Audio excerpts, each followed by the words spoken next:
আন্দোলন কোনোভাবে পিছা যাবে না। এটি সঠিক, এটি নিয়ে হবে এবং সরকার পতন হবেই হবে।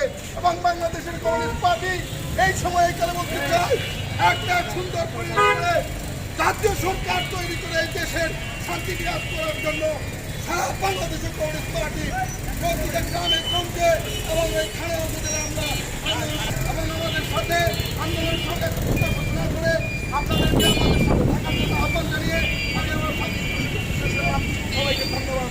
জয় হোক। সংগ্রামী ঠাকুরগাঁওবাসী, এখন আপনাদের সামনে বক্তব্য রাখবেন বাংলাদেশের কমিউনিস্ট পার্টি ঠাকুরগাঁও সদর উপজেলা কমিটির সংগ্রামী সভাপতি চৌধুরী আনোয়ার হোসেন।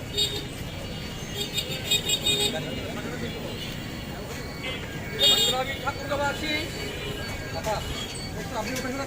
আপনারা অবগত আছেন গত 16 জুলাই থেকে গোটা সংস্কার আন্দোলন যেটা ছাত্র সমাজ করছিল, সেই ছাত্র সমাজ করা শান্তিপূর্ণভাবে সেই গোটা আন্দোলন তারা চালিয়ে যাচ্ছিল। তাদের দাবি যৌক্তিক ছিল এবং ন্যায়সঙ্গত ছিল। তারা তার উপরে কোনো আঘাত করে নাই, কাউকে একটা ঠিক করে নাই, কোনো অপরাধ তারা করে নাই। অথচ তাদের উপরে ছাত্রলীগ এবং প্রশাসনের কিছু পুলিশ বাহিনী তারা তাদের উপরে যে নির্যাতন করেছে, তাদেরকে গুলি করে যেভাবে মারা হয়েছে, এটা মধ্যযুগীয় কর্ম।